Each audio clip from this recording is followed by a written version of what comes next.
محمد رسول اللہ۔ السلام علیکم ورحمۃ اللہ وبرکاتہ۔ میں ہوں سلمہ بنت افتخار احمد۔ میں آپ کے سامنے پڑھ رہی ہوں سیرت النبی صلی اللہ علیہ وسلم۔ بسم اللہ الرحمن الرحیم۔ رب اشرح لی صدری ویسر لی امری واحلل عقدۃ من لسانی یفقہوا قولی۔ اللہم صلی علی محمد وعلی آلہ وبارک وسلم۔ ہم نے پچھلے قسم میں پڑھا تھا کہ غزوہ خندق کے بارے میں، جس میں 10,000 کفار قریش کا مقابلہ 3,000 مسلمانوں سے تھا، لیکن ایک واضح فرق دونوں افواج میں یہ تھا کہ کفار کا بھروسہ اسباب پر تھا، جبکہ مسلمانوں کو اللہ رب العزت کی مدد پر بھروسہ تھا۔ یہی وجہ تھی کہ کفار قریش میں پھوٹ پڑ گئی اور وہ میدان جنگ سے بھاگ کھڑے ہوئے۔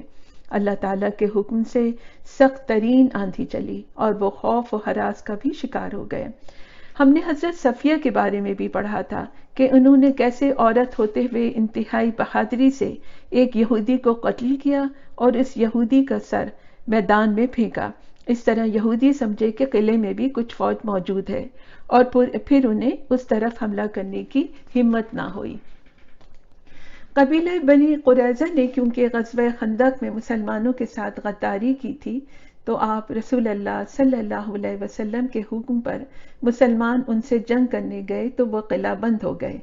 1 ماہ اسی میں گزر گیا تو انہی یہودیوں کی رضامندی سے حضرت سعد بن معاذ رضی اللہ تعالیٰ عنہ، جو کہ قبیلہ اوس کے سردار بھی تھے، ان کو فیصلہ کرنے کا اختیار دیا گیا، اور انہوں نے جو فیصلہ دیا وہ یہ تھا کہ جو لڑنے کے قابل مرد ہیں ان کو قتل کر دیا جائے، عورتیں اور بچے قید کر لیے جائیں اور مال و اسباب مسلمانوں میں تقسیم کر دیا جائے۔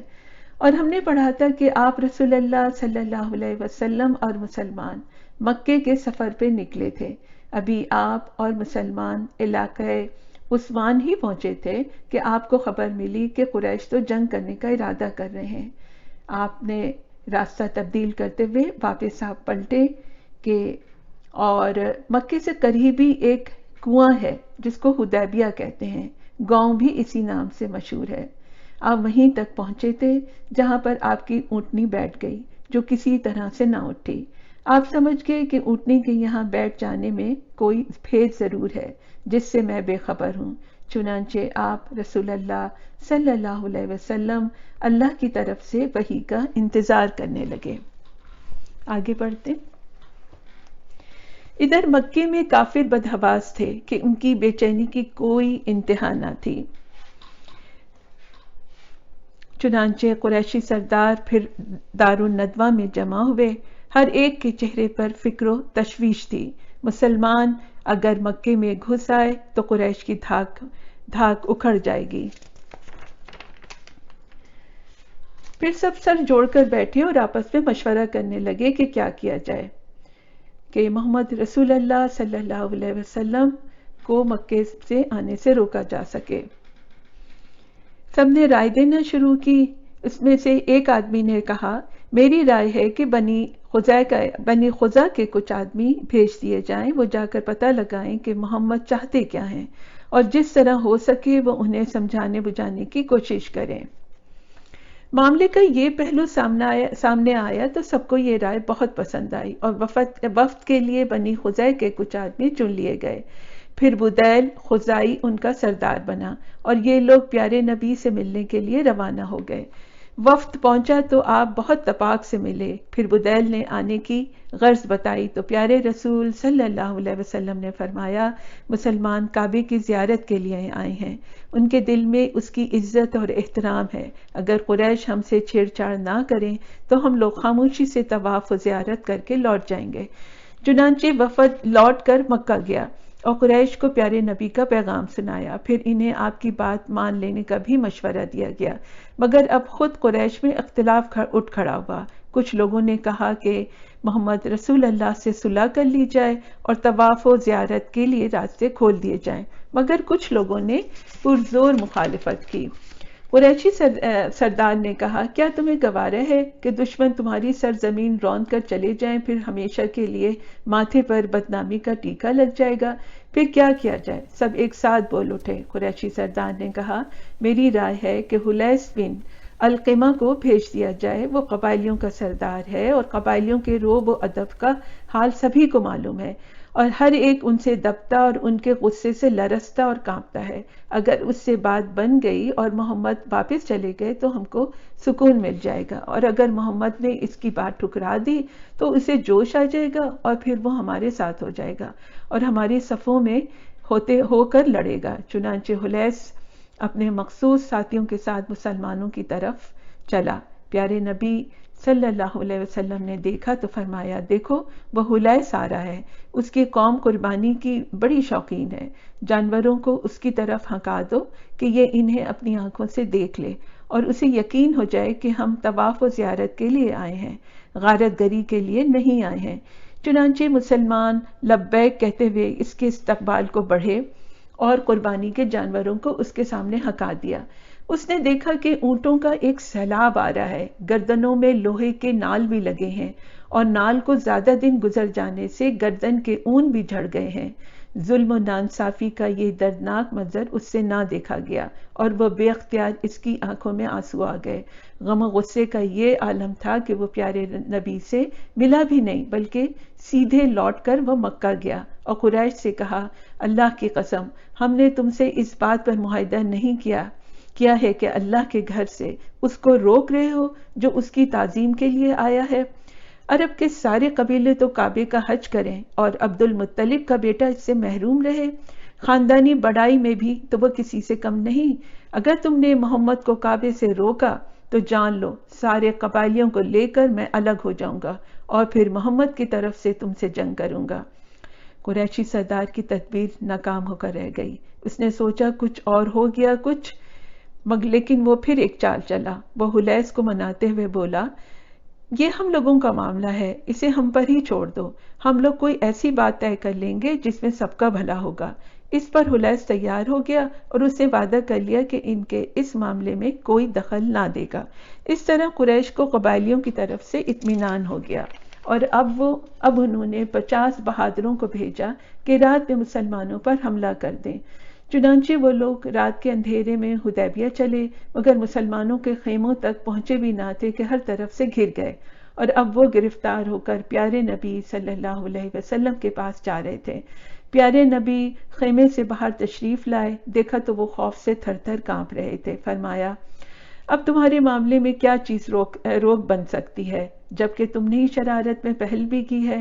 دشمنوں نے کہا آپ کی بردباری، آپ کی رحم دلی اور مہربانی۔ آپ نے فرمایا میں نے تمہیں معاف کر دیا، اب لوٹ کر اپنی قوم میں جاؤ اور ان سے کہو محمد خون خرابے کے لیے نہیں آئے ہیں۔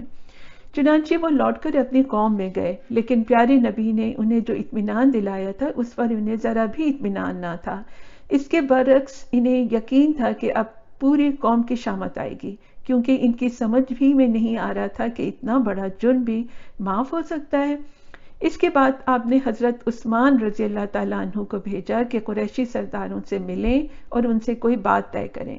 مکے میں حضرت عثمان کے چچیرے بھائی بھی تھے جن کا نام تھا ابان بن سعید۔ حضرت عثمان انہی کی حمایت میں مکہ گئے، وہاں قریش کو پیارے نبی کا پیغام سنایا اور کہا اب دو ہی شکل ہے، یا تو طواف کا موقع دو یا جنگ کے لیے تیار ہو جاؤ۔ قریش نے کہا تم طواف کر لو، صرف تمہارے ساتھ ہم یہ رعایت کر سکتے ہیں ورنہ اور مسلمانوں کو تو ویسے ہی واپس جانا ہوگا۔ حضرت عثمان اس پر کیسے تیار ہو سکتے تھے؟ انہوں نے کہا یہ تو قیامت تک نہ ہوگا، تمہیں سارے مسلمانوں کو طواف کرنے کا موقع دینا ہوگا۔ وہ بولے خیر تمہاری خوشی، ہاں یہ بھی جان لو کہ اب تم ہمارے قیدی ہو اور اب یہاں سے تم واپس نہیں جا سکتے۔ اس کے بعد حضرت عثمان رضی اللہ تعالیٰ عنہ نظر بند ہو گئے۔ نظر بند ہونا تھا کہ سارے مکے میں چرچا ہو گیا کہ عثمان قتل ہو گئے ہیں۔ یہ افواہ مسلمانوں کے کانوں میں بھی پہنچی، چنانچہ وہ جوش سے بےتاب ہو گئے۔ آپ نے فرمایا عثمان کا بدلہ لینا فرض ہے۔ یہ کہہ کر آپ ببول کے ایک درخت کے نیچے بیٹھ گئے۔ پھر سارے مسلمانوں نے جان کی بازی لگا دینے کا عہد کیا۔ سب سے پہلے ابو سنائی اسدی رضی اللہ تعالیٰ عنہ آگے بڑھے اور دست مبارک پر بیعت کی۔ پھر ان کے بعد سارے مسلمانوں نے بھی بیعت کی اور اب تلواریں بے نیام ہو گئیں اور اعلان ہو گیا کہ سب لوگ جنگ کی تیاری کریں۔ جانثاری کی یہ بیعت اللہ کو اتنی پسند آئی کہ اس نے قرآن میں بھی اس کی تعریف کی اور اسی لیے یہ بیعت رضوان کے نام سے مشہور ہوئی۔ مکے میں کافروں کو بیعت کا حال معلوم ہوا تو وہ بہت ڈرے، سب نے کہا اب صلح کر لی جائے، خیر اسی میں ہے ورنہ بڑی تباہی ہوگی۔ چنانچہ کافروں میں ایک شخص تھا سہیل بن عمرو، یہ سوچ بوجھ اور ہوشیاری میں مشہور تھا، بہت ہی شاندار مقرر بھی تھا، لوگوں نے اسے خطیب قریش کا خطاب ہی دیا ہوا تھا۔ فوراً انہوں نے صلح کی بات چیت کے لیے اسی کو دوڑایا۔ سہیل آیا تو اس نے دیکھا مسلمانوں میں جوش خروش سے جنگ کی تیاریاں ہو رہی ہیں، یہ دیکھ کر وہ بہت گھبرایا، چنانچہ لپک کر آپ کی خدمت میں حاضر ہوا اور عرض کی عثمان زندہ ہیں، قتل نہیں ہوئے ہیں، میں آپ کے پاس صلح کی غرض سے آیا ہوں، یہاں آپ کے ساتھی جنگی تیاریوں میں مصروف ہیں اور ادھر قریش نے بھی قسم کھائی ہے کہ اس سال آپ کو مکے نہیں آنے دیں گے، میں کچھ شرطیں لے کر آیا ہوں، ان میں ہمارے لیے بھی سلامتی ہے اور آپ کے لیے بھی بہتری ہے، اگر آپ انہیں مان لیں تو ایک خوفناک جنگ ٹل جائے گی اور اس طرح نہ جانے کتنی جانیں بچ جائیں گی، پھر اتنی بڑی نیک نامی کا صحرا بھی آپ کے سر بن جائے گا۔ رسول اللہ صلی اللہ علیہ وسلم بولے کیا کیا شرطیں ہیں؟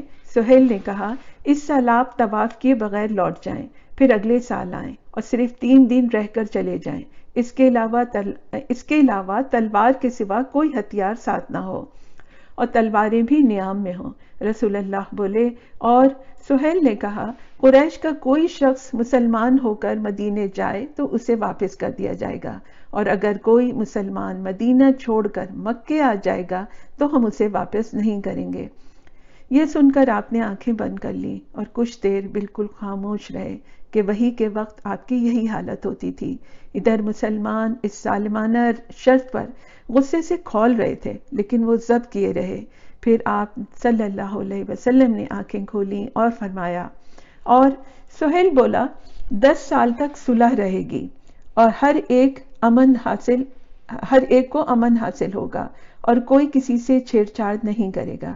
رسول اللہ نے فرمایا اور سہیل بولا عرب کا جو قبیلہ جس فریق کے ساتھ چاہے معاہدے میں شریک ہو جائے، یہ ہیں قریش کی شرطیں، بات بگڑنے سے پہلے آپ سوچ لیجئے، لوگوں کو آپ کی تدبیر و حکمت سے بڑی امیدیں ہیں۔ آپ نے یہ شرطیں منظور کر لیں اور حضرت علی رضی اللہ تعالیٰ عنہ کو حکم دیا کہ صلح نامہ لکھیں۔ مسلمانوں نے یہ دیکھا تو انہیں بہت ناگوار ہوا۔ حضرت عمر رضی اللہ تعالیٰ عنہ پہ سب سے زیادہ اثر ہوا، چنانچہ وہ اٹھ کر آپ کے پاس آئے اور عرض کی کیا آپ اللہ کے رسول نہیں ہیں؟ رسول اللہ نے فرمایا ہاں ہوں۔ عمر رضی اللہ تعالیٰ عنہ بولے کیا ہم مسلمان نہیں ہیں؟ رسول اللہ نے فرمایا ہاں ہم مسلمان ہیں۔ عمر بولے کیا وہ مشرک نہیں ہے؟ رسول اللہ نے فرمایا ہاں اس میں کیا شبہ ہے۔ عمر رضی اللہ تعالیٰ عنہ بولے تو ہم دین میں یہ ذلت کیوں گوارا کریں، اس طرح دب کر کیوں صلح کریں؟ رسول اللہ صلی اللہ علیہ وسلم نے فرمایا عمر میں اللہ کا رسول اور بندہ ہوں، یہ اسی کا فیصلہ ہے، وہ مجھے ہرگز ضائع نہ کرے گا۔ یہ سن کر حضرت عمر کی آنکھوں میں آنسو آ گئے، پھر وہ اٹھ کر حضرت ابوبکر صدیق رضی اللہ تعالیٰ عنہ کے پاس آئے اور ان سے بھی یہی گفتگو کی۔ حضرت ابوبکر صدیق نے کہا آپ اللہ کے رسول ہیں، جو کچھ کرتے ہیں اللہ کے حکم سے کرتے ہیں۔ اب صلح نامہ تیار ہونے لگا، حضرت علی نے قلم اٹھایا اور لکھنا شروع کیا۔ رسول اللہ صلی اللہ علیہ وسلم نے فرمایا لکھو بسم اللہ الرحمن الرحیم۔ سہیل نے کہا ہم میں بسم اللہ الرحمن الرحیم لکھنے کا رواج نہیں، ہم اس سے ناواقف ہیں، بے اسم کا اللہم لکھا جائے۔ آپ نے فرمایا اور حضرت علی رضی اللہ تعالیٰ عنہ کو لکھنے کا حکم دیا۔ پھر آپ نے فرمایا لکھو یہ وہ شرطیں ہیں جن پر اللہ کے رسول محمد نے سہیل بن عمرو سے صلح کی ہے۔ سہیل نے فوراً حضرت علی رضی اللہ تعالیٰ عنہ کا ہاتھ پکڑ لیا اور کہا ایسا نہ کیجیے، اگر قریش آپ کو رسول ہی مانتے تو جھگڑا کس بات کا تھا، آپ صرف اپنا اور اپنے باپ کا نام لکھوائیں۔ رسول اللہ صلی اللہ علیہ وسلم نے فرمایا اگرچہ تم نہیں مانتے لیکن اللہ کی قسم میں اللہ کا رسول ہوں۔ پھر حضرت علی رضی اللہ تعالیٰ عنہ سے فرمایا لکھو یہ وہ شرطیں ہیں جن پر محمد بن عبداللہ نے سہیل بن عمرو سے صلح کی۔ پھر صلح کی شرطیں لکھی گئیں اور دونوں طرف کے کچھ آدمیوں نے اس پر دستخط کیے۔ یہ معاہدہ صلح حدیبیہ میں لکھا گیا، اس لیے صلح حدیبیہ کے نام سے مشہور ہوا۔ ٹھیک اس وقت جب کہ معاہدہ لکھا جا رہا تھا، ایک شخص بیڑیوں میں گھسٹتا ہوا آیا اور مسلمانوں کے سامنے گر پڑا۔ حالت اس بیچارے کی دیکھی نہ جاتی تھی۔ چہرہ اس شخص کا کیا تھا؟ مظلوموں کی ایک دل دوست تصویر تھی۔ یہ مظلوم قریش کا آدمی اور سہیل بن عمرو کا بیٹا تھا، ابو جندل رضی اللہ تعالی عنہ اس کا نام تھا۔ اس کے لیے مکے میں جینا دوبھر ہو گیا تھا، صرف اس جرم میں کہ وہ مسلمان ہو کر اپنے رب کا بندہ بن گیا تھا۔ نہ جانے کس طرح وہ گھسٹتا بھاگتا آیا تھا کہ کسی طرح قریش سے چھٹکارا مل جائے۔ سہیل نے ابو جندل رضی اللہ تعالیٰ عنہ کو دیکھا تو جیسے اس کے تن بدن میں آگ لگ گئی۔ اس نے آپ سے کہا یہ میرا بیٹا ہے، میں اس کا ولی ہوں، اگر اسے روک لیا گیا تو معاہدے کی خلاف ورزی ہوگی۔ رسول اللہ نے فرمایا ابھی معاہدہ لکھا کب گیا ہے؟ سہیل بولا تو ہم کو صلح بھی منظور نہیں۔ رسول اللہ نے فرمایا اچھا انہیں یہیں چھوڑ دو۔ سہیل بولا یہ کبھی نہیں ہو سکتا۔ رسول اللہ نے کئی بار کہا لیکن وہ تیار نہ ہوا اور اپنی ضد پر اڑا رہا۔ اس پر آپ کو بہت ملال ہوا، چنانچہ کچھ دیر سر مبارک جھکا رہا، پھر آپ نے ابو جندل رضی اللہ تعالیٰ عنہ کی طرف رخ کیا اور انتہائی درد بھرے لہجے میں فرمایا ابو جندل صبر سے کام لو، اللہ تمہارے لیے اور دوسرے مظلوموں کے لیے ضرور کوئی راہ نکالے گا، اب صلح ہو چکی، ہم بد عہدی نہیں کر سکتے۔ مسلمان یہ دردناک منظر دیکھ کر تڑپ اٹھے۔ حضرت عمر تو اتنے بے قابو ہوئے کہ انہوں نے تلوار لی اور ابو جندل کی طرف بڑھے کہ لو اس سے اپنی مدافعت کرو، لیکن ابو جندل نے اس کی ہمت نہ کی، چنانچہ جبراً انہیں مکے سے لے جایا گیا اور ادھر مسلمان غم و غصے کی آگ میں سلگتے رہے۔ مسلمان مدینے لوٹ تو آئے لیکن ان کا دل بجھا بجھا سا تھا کہ قریش تو شرطیں لگائیں اور مسلمان ان پر جابرانہ شرطوں کے سامنے سر جھکا دیں۔ حضرت ابو جندل رضی اللہ تعالیٰ عنہ کا دردناک حادثہ بھی نگاہوں میں پھر رہا تھا اور آنکھوں کی نیند اور دل کا چین غارت کر رہا تھا۔ اتنے میں قریش کا ایک اور آدمی بھاگ کر آیا اور اس نے مسلمان ہونے کا اعلان کیا اور آپ سے پناہ مانگی۔ یہ تھے حضرت ابو بصیر رضی اللہ تعالیٰ عنہ، بہت ہی مخلص اور نیک دل مسلمان، کافروں کے ظلم سے تنگ آ کر بھاگے کہ مدینے میں پناہ مل جائے، مگر پیچھے پیچھے مکے سے 2 آدمی آئے اور ان دونوں نے ان کی واپسی کا مطالبہ کیا۔ پیارے نبی مجبوراً ان دونوں کے آپ رضی اللہ تعالیٰ عنہ کو حوالے کر دیا۔ دونوں نے مسلمانوں کے سامنے انہیں قید کیا اور ساتھ لے کر مکہ چلے۔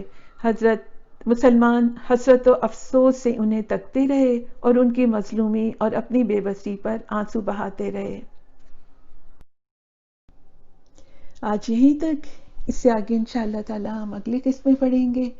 سبحانک اللہم و بحمدک، اشہد ان لا الہ الا انت، استغفرک و اتوب الیک۔ السلام علیکم ورحمۃ اللہ وبرکاتہ۔